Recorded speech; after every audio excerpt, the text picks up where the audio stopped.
So it's been over 3 months since my last list, so I figured that it's finally time to head back and look at every LEGO Star Wars set due to retire in 2023. And there have been a fair few changes here. So let's waste no more time and get into an updated list of every LEGO Star Wars set due to retire this year in 2023. First up, Brickhead wise, we have 40539, Ahsoka Tano, 40623, the fairly new Battle of Endor heroes, and 75317, the Mandalorian and the Child. Ahsoka will certainly be a good investment to make, and I do expect to see a good, strong, solid return on her in the long run, just down to her popularity in general. Mando and Din Grogu would have to be one of those sit back and wait type investments. It seems to always be on discount wherever you go, and it seems to be near enough available in every single store you visit. It's also been around since August 2020, so it's definitely a saturated set. The newcomer on this list though surprised me a fair amount, being a May the 1st release this year, but it looks like the 5-pack Brickhead, the Battle of Endor Heroes, is also on its way out, with a shelf life of less than a year. I'm pretty surprised, but therefore pretty optimistic as well if this is the case, because although I'll be sad to see it go, I could definitely see this becoming a sought after set fairly soon after retirement. Next up, we have a couple of larger late 2020 releases. In 75288's AT-AT and 75292, the Mandalorian's Razor Crest. I'm not so optimistic about this AT-AT doing too well, because in general there's just so many AT-ATs available. Although it's a fair price, personally I just don't see this set hitting crazy investment returns. But the Razor Crest is a whole other story. Do you remember the days when this set was sold out everywhere and scalpers were making a fair few packet of Pringles on eBay?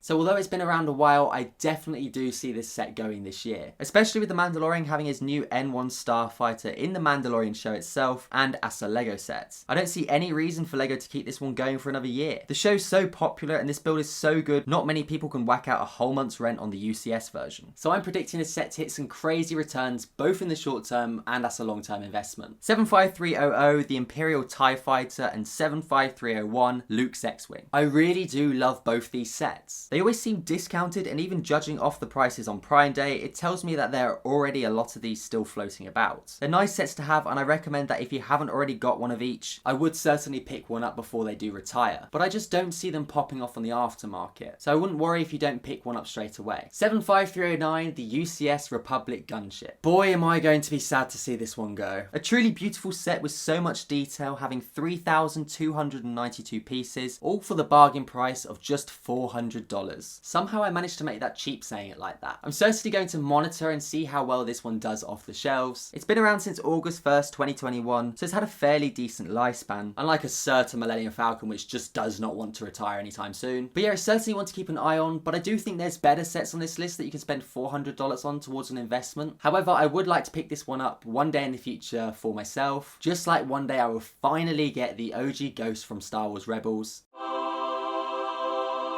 Boy, I can't wait till September the 1st for the new one. Moving on, we have set 75312, Boba Fett Starship, aka Slave 1 renamed, and 75318, The Child, aka newly crowned Din Grogu. Both are releasing as sets from The Mandalorian. Boba Fett Starship is a brilliant build and certainly one to own if you don't already. It's a great scale and a great price for a really detailed model of Slave 1. I could definitely see this one matching most of the Bobas and other LEGO sets post-retirement and fetching a fairly decent price in years to come. The Child, on the other hand, is a bit like Marmite to me, because I'm not sure if I love it or hate it. If you've got this set, please do let me know your thoughts on it, because one week I'm like, yes, I love it, and the next week I'm like, no, I can't stand it. So please do let me know your thoughts on this one. Next up, we have a couple of battle packs. First of all, 75320, the Snowtrooper battle pack, and secondly, 75324, the Dark Trooper attack. Definitely not a battle pack. I know.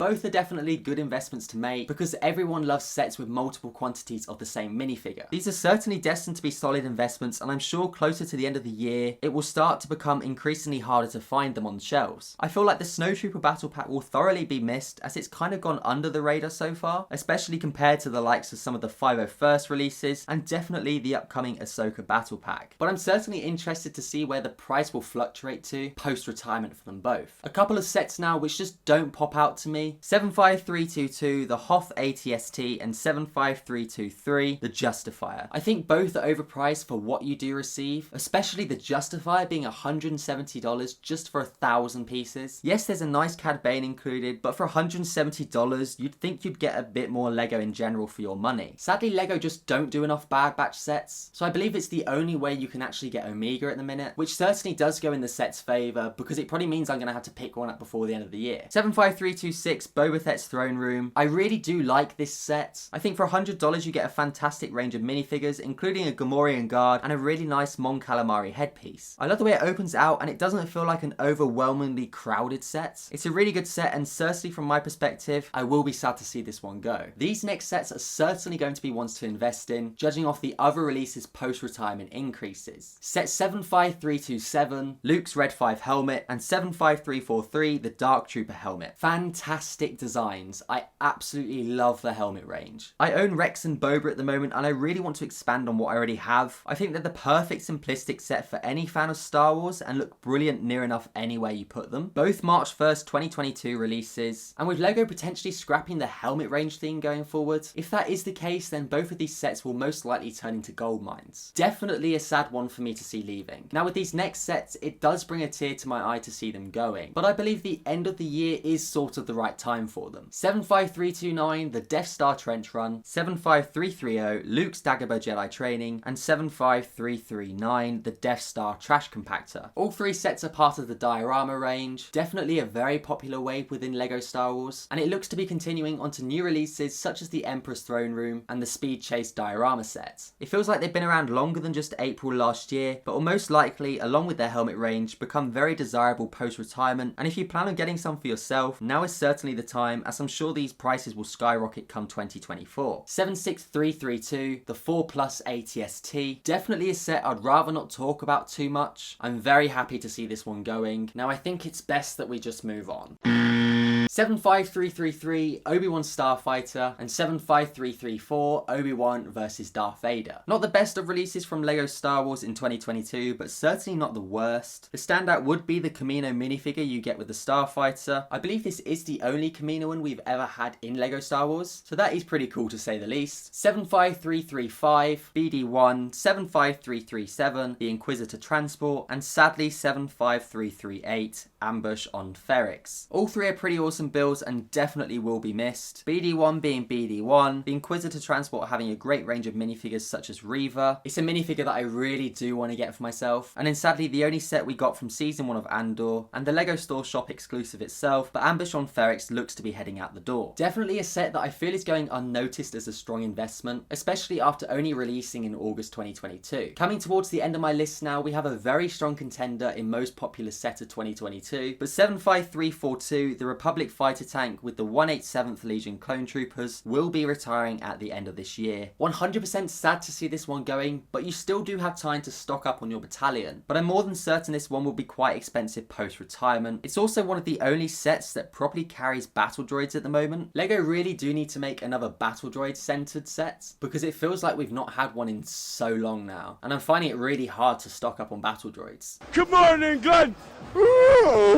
Last up on today's list then, we have 75366, the yearly Christmas advent calendar. Now when I looked at this set ready for this video, I realised that I can actually get Omega from it. So goodbye to me potentially buying the Justifier. They ask you how you are, you just have to say that you're fine. But this Ewok also looks pretty cool, along with another 212 clone and some small modulars and a few other minifigures as well. But along with all the other advent calendar sets, this one will be gone come January the 1st. So there we go everybody, there's an updated list of all 28 Lego Star Wars sets due to retire this year at the end of 2023. Let me know down below which one you're sad to see go the most, and if there is any that you don't already have in which you do really want to pick up before the end of the year. At the time of recording, we've just surpassed 1,000 subscribers on YouTube, which is pretty insane. Thank you all for your support. I'll see you all soon. Stay safe. Have a great rest of your day. Bye.